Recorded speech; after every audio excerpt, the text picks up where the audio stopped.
My parents co-signed a huge loan for my golden child brother's failed startup, forcing me to pay IT back or they'd lose their home. They said IT was my duty, so I paid IT off, but they had no idea about the clause I added to the final agreement. The day my parents finally called me for help, I was in the middle of debugging code for $1 million project. Funny how they only remembered my number when their golden child's mistakes caught up with them. I'm Vivienne. And I've spent 31 years being the responsible one, the reliable one, the boring one, the one who wasn't Colin. Honey, we need to talk. Mum's voice trembled through the phone. It's about the house. I knew exactly what this was about. Colin's latest revolutionary startup had crashed and burned, taking their home equity loan with it.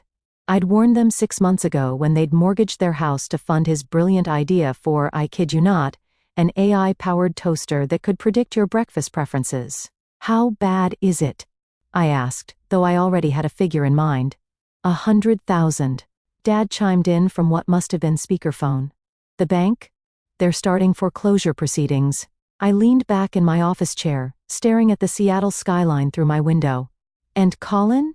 He's trying his best, sweetie. Mom jumped to his defense. These things happen in business. You know how innovative minds work. No, Mom. How is Colin planning to fix this?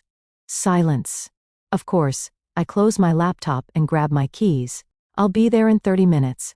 The drive to their suburban home felt like traveling back in time. Past the elementary school where Colin's mediocre art always made the bulletin board, while my perfect math scores went unmentioned.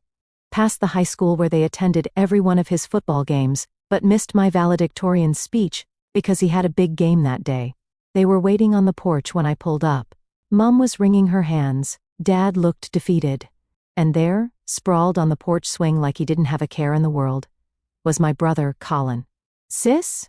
He bounded up with that trademark grin.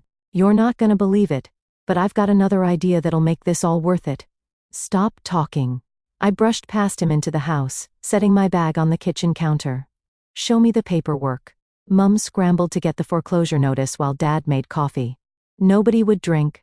Colin followed us in, his girlfriend Destiny trailing behind him, phone permanently attached to her hand. It's really not as bad as they're making it sound, Colin said. The algorithm was solid. We just needed more time. The algorithm told people when they wanted toast, I cut in. It wasn't exactly curing cancer. You never understood the vision. Destiny piped up, finally looking up from her phone. Colin's ideas are ahead of their time. I bit back a response as Mum spread the papers on the counter. The numbers were exactly what I'd expected, worse actually with the late fees. I could cover it, but that would mean liquidating most of my investments. We wouldn't ask if we had any other option, Dad said quietly. We know how hard you've worked for your money. For the first time, they noticed my success. Funny how that worked. Remember when I wanted to go to MIT? I asked, scanning the documents. You said we couldn't afford it, that I should be practical and go to state school. Vivian, that was different, Mom started. Was it? Because you remortgaged your house for Colin's toast robot, but you couldn't help me with tuition. I looked up at them. I paid my own way, every semester, every book, every meal. You were always so capable, Mom said, like it was a compliment. You didn't need our help. No, I agreed. I didn't. And I don't think you need it now either. I stood up, gathering my things. Their faces fell in unison. Wait, Dad called out as I reached the door. Please. We'll lose everything. I turned back, seeing them all there. Mom close to tears, Dad looking small, Colin with that hint of entitlement still in his eyes, Destiny recording everything for who knows what reason. I'll help, I said finally. But we're doing this my way. I'll have my lawyer draw up the paperwork tomorrow. The relief on their faces was instant. They didn't even ask about the terms. They never did, with Colin's ventures. Why start now? As I drove home, I called my friend Cassandra. Remember that conversation we had about karma and contract law? I need a favor. The family finally called? She asked. They did. And they're about to learn that responsibility comes with a price tag. I smiled as I merged onto the highway. A very specific price tag. Cassandra's office always smelled like leather and lavender she'd made partner last year, and her corner office reflected it, all gleaming mahogany and floor-to-ceiling windows. As I settled into one of her visitor chairs, she pulled out a legal pad. "So you're finally doing it," she said, uncapping her pen. "The houseplay we talked about." They handed it to me on a silver platter. I pulled out the foreclosure notice. They need $100,000 to save their house. I have it. But I want more than just their gratitude this time. "You want the house?" Cassandra didn't phrase it as a question. "I want control. They've spent 30 years making decisions that benefit Colin at everyone else's expense. Time to change the game." She started writing. "We'll need to structure this carefully. Make it ironclad, but not obviously predatory. Something they'll sign without thinking twice." "They never think twice when it comes to Colin," I said. "Why start now?" For the next hour, we crafted the agreement. It was beautiful in its simplicity. I'd pay off the loan, but the modified lien would add me to the title. One signature, and I'd own 1/3 of their home. Another clause buried in the middle would trigger full transfer of ownership once the debt was cleared. "They won't read this carefully," Cassandra warned. "Are you sure you want to go through with it?" My phone buzzed. A text from Colin. "Thanks for helping the parents out, sis. BTW got another idea to run by you later. This one's guaranteed money."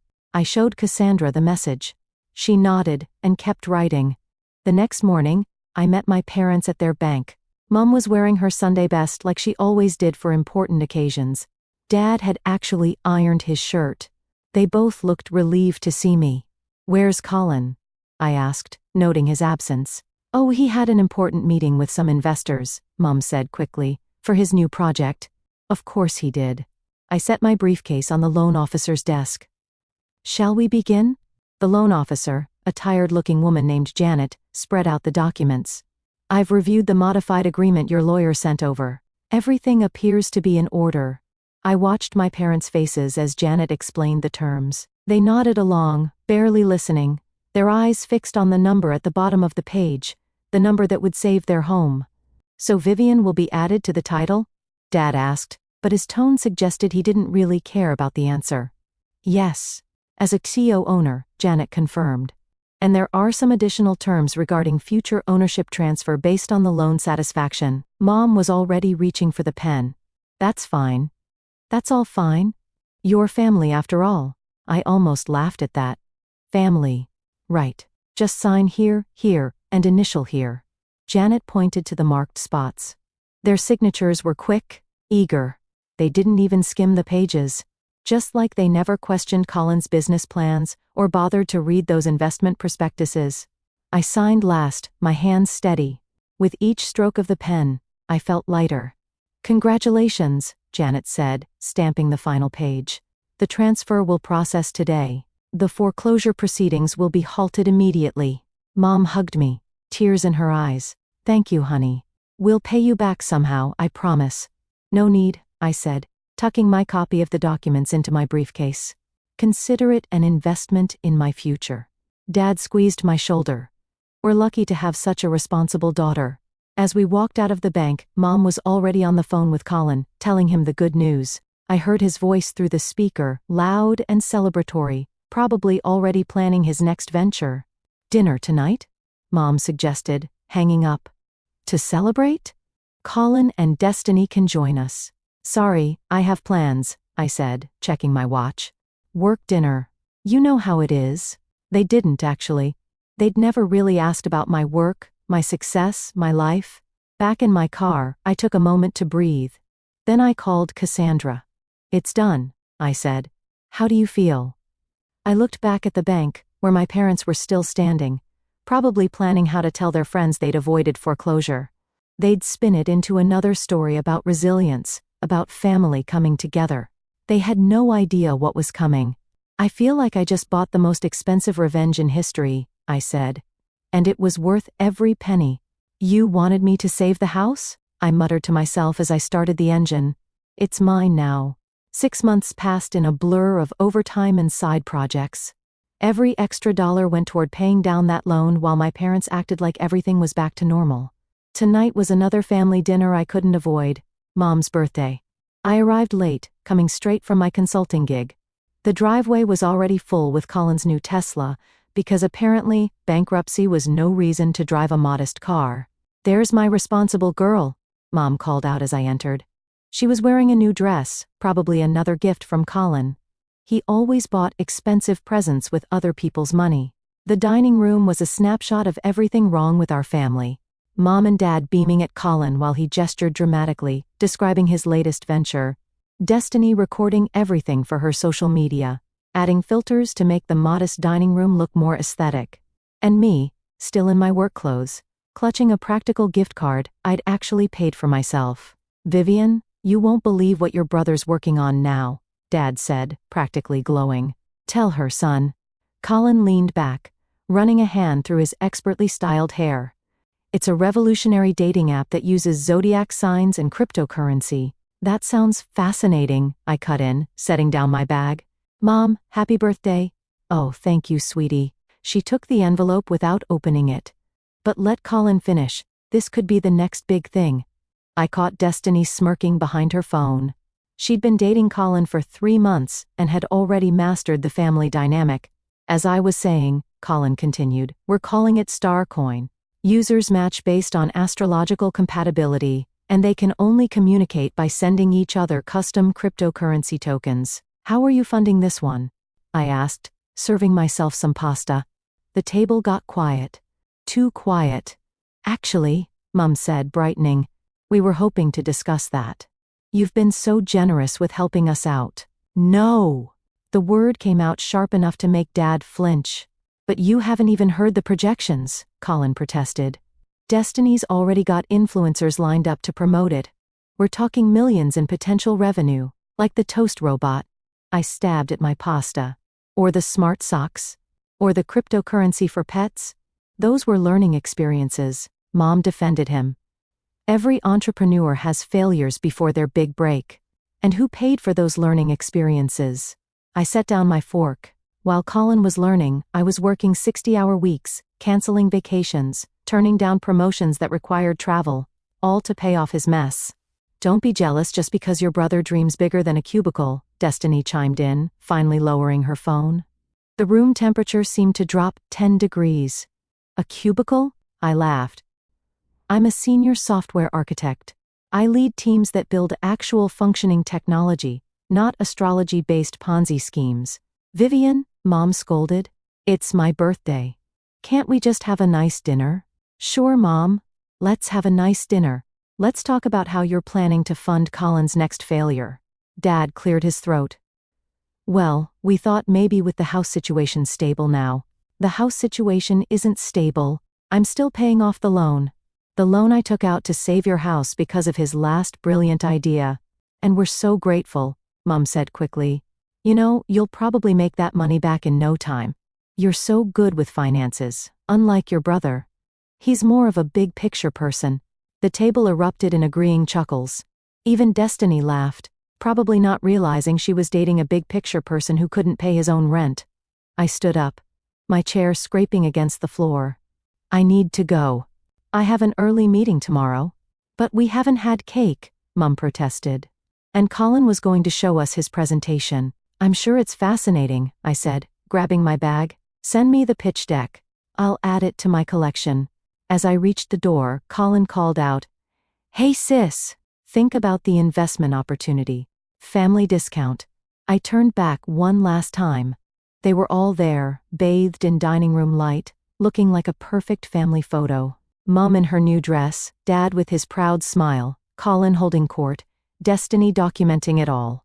"You know what the funny thing is?" I said. "None of you have ever asked me what I do with my cubicle job, not once. You've never asked about my projects, my promotions, my actual success. Because it's not exciting enough. It's not big picture enough." "Honey," Mum started. "I'll send this month's loan payment on Friday," I said, and closed the door behind me. In my car, I pulled up my banking app, another $5,000 transferred to the loan account, another step closer to owning their house outright. They thought I was paying off their debt. They had no idea I was buying their future. The email from my bank arrived on a Tuesday morning. "Loan payment confirmation. Final balance 0.0s. I forwarded it to Cassandra with just 2 words. "It's time." Her response came minutes later. Paperwork filed. Ownership transfer will process by end of day. I should have felt something more. Relief, maybe? Or guilt. Instead, I felt nothing but a calm certainty as I drove to my parents' house. My house now, technically, for what I knew would be an interesting conversation. I found them in the kitchen with Colin and Destiny. They were huddled around a laptop, probably reviewing another doomed business plan. Mom saw me first. "Vivian, we were just about to call you. Colin's got the pitch deck ready for Starcoin and, actually," I interrupted, setting my briefcase on the counter, "we need to talk about the house." "Oh, did you make another payment?" Dad asked. "You're so diligent with those." I made the final payment. I kept my voice neutral. "The loan is paid off." Mum clapped her hands together. "That's wonderful. Now we can focus on Colin's new venture. We were thinking of taking out a small business loan." "You can't," I said. Colin looked up from his laptop. "What do you mean, they can't?" "They can't take out a loan against the house," I explained, pulling out the documents. "Because they don't own it anymore." "I do." The kitchen went silent. Even Destiny stopped typing on her phone. "What are you talking about?" Mom laughed nervously. "Of course, we own the house." I laid out the paperwork on the counter. "Remember that agreement you signed at the bank? The one you didn't read? It included a transfer of ownership clause that activated when the loan was paid in full." Dad grabbed the papers, his hands shaking. This can't be legal." "It's completely legal," I said. "You signed it. All of you did. Check the signatures." Colin stood up so fast his chair fell backward. "You tricked them. This is fraud." "No, it's contract law. Something you might want to study before your next startup failure. Vivian." Mom's voice was trembling. "We're your family. You can't do this to us." "Family?" I laughed. "Was it family when you remortgaged your retirement to fund Colin's pet cryptocurrency? Was it family when you missed my college graduation for his football game? Was it family when you spent my college fund on his first failed business?" "That's different," Mom protested. He needed consequences," I cut in. "And so did you." Destiny was filming everything now, probably already planning the viral sympathy post. "This is so toxic," she muttered. "Like literally evil." "The house is mine," I continued, ignoring her. "Legally and completely. You can stay as tenants if you want. I'll draw up a lease, market rate rent." "You can't be serious," Dad said, still staring at the papers. "We're your parents. And I'm your daughter. The one you never needed to worry about. The responsible one. The boring one." I picked up my briefcase. Turns out I learned something from Colin after all, how to execute a hostile takeover. Colin lunged forward, but Dad caught his arm. "You ruined everything," he shouted. "All my investors were counting on this house as collateral." "More investors you lied to?" I asked. "Add them to the list. I'm sure Destiny can make a great TikTok about it." Mom was crying now. "Please, sweetie. We can work something out. We're still family." "Family doesn't exploit family," I said. "But you never learned that lesson, did you? You just kept enabling him, kept sacrificing everything for his dreams." "Well, now you've sacrificed your house too." "I'll fight this," Colin threatened. "I'll get lawyers." "Please do." I smiled. "I'm sure they'd love to review your financial history. All those investors you defrauded might be interested too." I headed for the door, then turned back one last time. "Oh, and Colin, your Zodiac cryptocurrency idea, it already exists. It failed last year. But you'd know that if you did any actual research."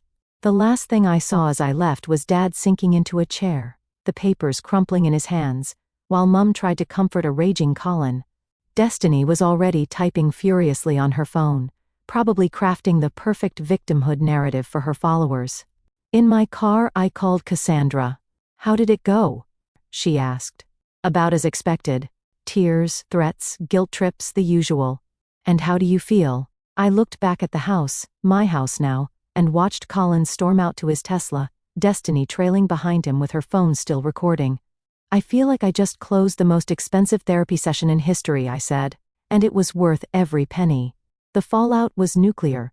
Within hours, Destiny had posted a heavily edited version of our confrontation, painting me as the evil sister who stole her poor family's home. The comments were exactly what you'd expect. So toxic. Family is forever. How could she do this to her own parents? I was at work when Mom's first wave of flying monkeys hit. My phone buzzed with messages from aunts, cousins, and family friends I hadn't heard from in years. Your mother is heartbroken. Read Aunt Sarah's text. How could you be so cruel? I muted my phone and focused on my code review until Nathaniel, my team lead, tapped on my desk. Your brother's in the lobby, he said quietly. Security called up. He's making quite a scene. I pulled up the lobby security feed on my monitor. Sure enough, there was Colin, red-faced and gesturing wildly, while Destiny filmed everything. Security was keeping him from the elevators. Want me to call the police? Nathaniel asked. No need. I stood up, straightening my blazer. I'll handle it. The elevator ride down was surprisingly peaceful. I used those 30 seconds to center myself, to remember every missed opportunity, every dismissed achievement, every time they chose him over me. The lobby was silent when I stepped out, except for Colin's voice echoing off the marble walls. Where is she? I know she's here. You can't hide behind security, Vivian. I walked straight toward him. I'm not hiding, Colin. I'm working. You know, that thing some of us do? He spun around, Destiny's camera following his movement. You think you're so smart, don't you? Tricking our parents, stealing their house. I paid for that house, I said calmly. Every penny of it. While you were launching failed startups, I was working overtime to clean up your mess. They were going to help fund Star Coin. We had investors lined up. No. You had more people to scam lined up. How many times are you going to do this, Colin? How many times are Mom and Dad going to have to bail you out? At least they love me, he shouted. They've always loved me more, and you can't stand it. The lobby went dead quiet. Even Destiny lowered her phone slightly. You're right, I said, my voice steady. They do love you more. They always have. But love doesn't pay mortgages, Colin. Love doesn't protect retirement accounts. Love doesn't excuse fraud. I'm calling the lawyers, he threatened. They'll prove you tricked them. Go ahead. Call them. Show them your financial records. Explain how you convinced our parents to mortgage their retirement for your failed ventures. Tell them about the investors you misled. I'm sure they'll be fascinated. Security was moving closer, but I held up a hand to stop them. You're just jealous, he spat. Jealous that I have vision, that I take risks while you hide in your safe little corporate job. I laughed then. Actually laughed. My safe little job? I make 7 figures, Colin. I lead development teams across 3 continents. But you wouldn't know that because none of you ever asked. You were too busy celebrating your latest scheme to notice I'd already succeeded. Liar. But I saw the doubt in his eyes.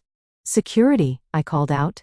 Please escort my brother out, and if he returns, call the police. This isn't over, he shouted as they led him toward the door. Mom and Dad will never forgive you. They don't have to, I replied. They just have to pay rent. As the doors closed behind them, I noticed Nathaniel standing nearby. He'd come down at some point during the confrontation. You okay? He asked. Surprisingly, yes. I smoothed my blazer, though I suspect that video will go viral by dinner. You know, he said, walking me back to the elevators. I've known you for 3 years. Never knew you had a brother. That's because I never talked about him. Just like they never talked about me. The elevator doors opened. Funny how family works sometimes. Back at my desk, I had 17 missed calls from Mom and a text from Dad. Please, let's talk about this. We can work something out as a family. I opened my email instead and began drafting a formal lease agreement. 3 bedrooms, 2 baths, market rate rent for the area. Professional, clean, businesslike, no family discount. My phone buzzed again. This time it was Cassandra. Your brother's girlfriend just posted the lobby video, she said. It's trending. Of course it is. I kept typing. Let me guess, I'm the villain? Actually, she said. The comments are turning. People are starting to ask questions about your brother's businesses, about your parents' choices. The truth has a way of coming out. I finished the lease agreement and hit send. They thought I was their fallback plan, I said. They never saw I became their endgame. The video went viral, but not in the way Destiny planned. Someone dug up Colin's business history. All the failed startups, the angry investors, the pattern of family bailouts. Soon the comments shifted from toxic sister to entitled brother and enabling parents. Mom tried damage control at church that Sunday. I heard about it from Aunt Sarah, who'd switched sides after seeing the full story. She told everyone you manipulated them, Aunt Sarah reported over coffee. But then Mrs. Peterson, you remember her, the accountant, asked about Colin's businesses. It got very quiet, very fast. I stirred my latte. Let me guess. Mom left early? Practically ran out, but not before people started asking about all those loans they've taken out over the years. The truth has a way of snowballing once it starts rolling. By Monday, Destiny's followers were digging up promotional posts for Colin's previous ventures. Tuesday brought screenshots from angry investors. By Wednesday, his LinkedIn profile had mysteriously vanished. I was reviewing quarterly reports when Nathaniel stopped by my desk. "There's someone here to see you," he said. "Says she's from the Chamber of Commerce." In the conference room, I found Margaret Wells, the Chamber's director, waiting with a folder.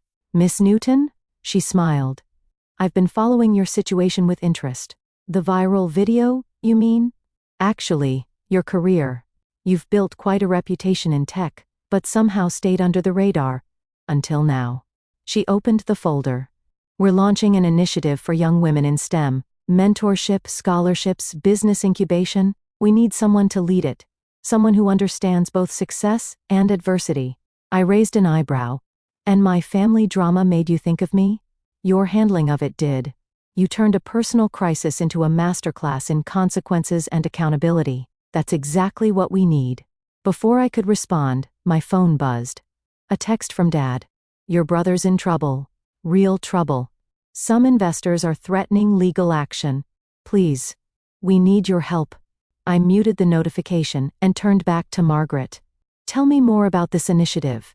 We spent an hour discussing plans, possibilities, and funding. By the end, I was intrigued. "There's just one thing," Margaret said, gathering her papers.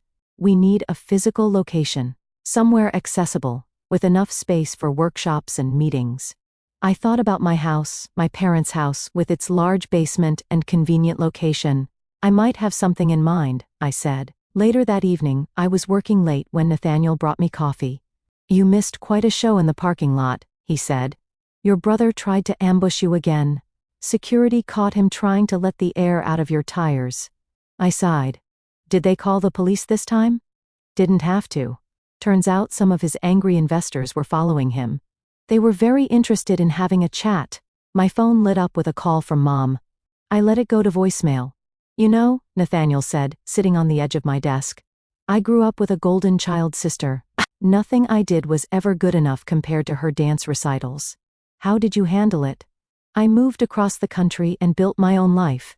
"But you," he smiled, "you stayed and built something stronger than their favoritism."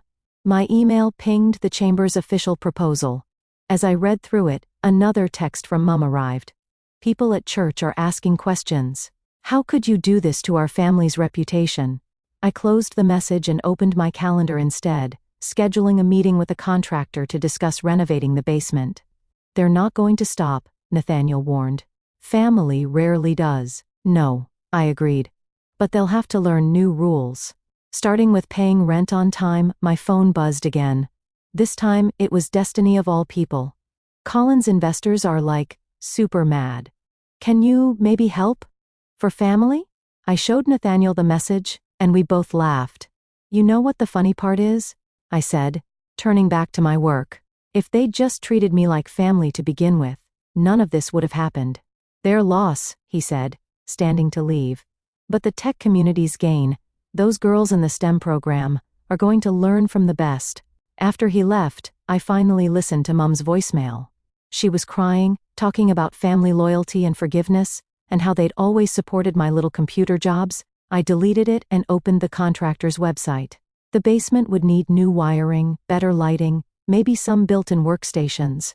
A place where young women could build their futures without anyone telling them to dream smaller. My phone lit up one last time. Cassandra sending a link to a local news article. Tech executive's viral family drama sparks discussion about financial abuse and accountability. I smiled and clicked share. The contractor's estimate arrived the same day my parents finally agreed to meet. They chose a coffee shop, neutral ground. Mom looked like she hadn't slept in days, and Dad's hands shook as he stirred his untouched coffee. "We've been thinking," Mom started, her voice carefully measured, "about what you said, about enabling Colin." I waited, sipping my Americano. "Some of his investors came to the house," Dad continued. "They were angry, very angry. Showed us things we didn't know about. Promises he'd made. And?" I set down my cup. "And we realize now that maybe Mom's composure cracked slightly. Maybe we made some mistakes."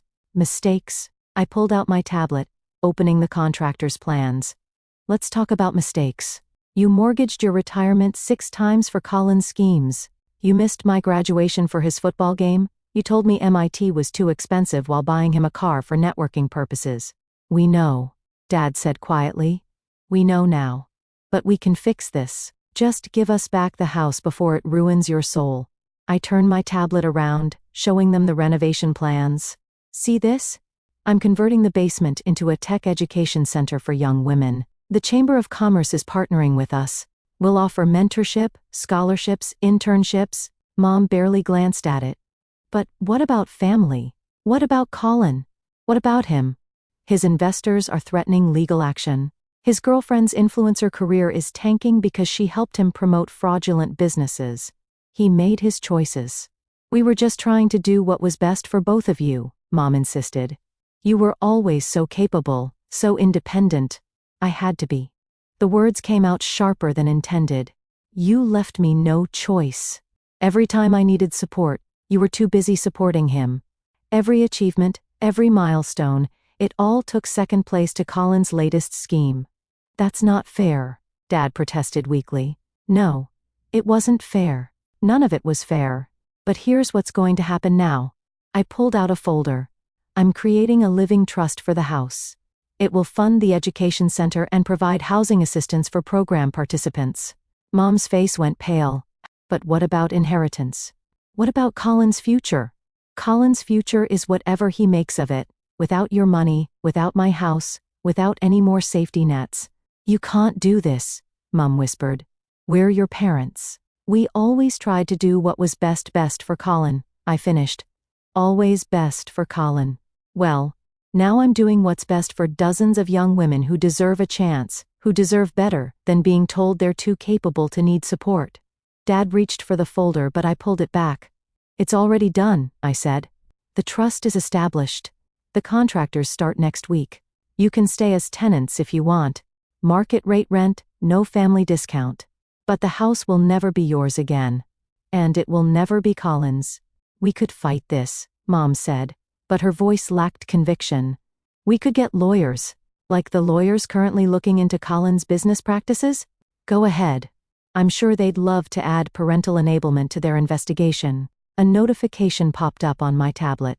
Cassandra confirming the trust paperwork was filed. I stood up, gathering my things.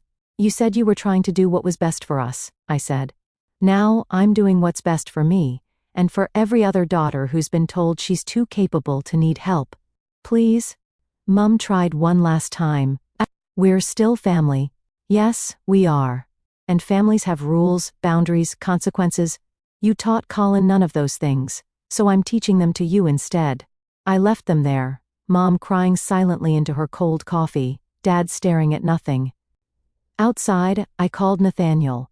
"How'd it go?" he asked. "About as expected. They're still more worried about Colin than anything else, even with the investors breathing down his neck. Even then." I got into my car.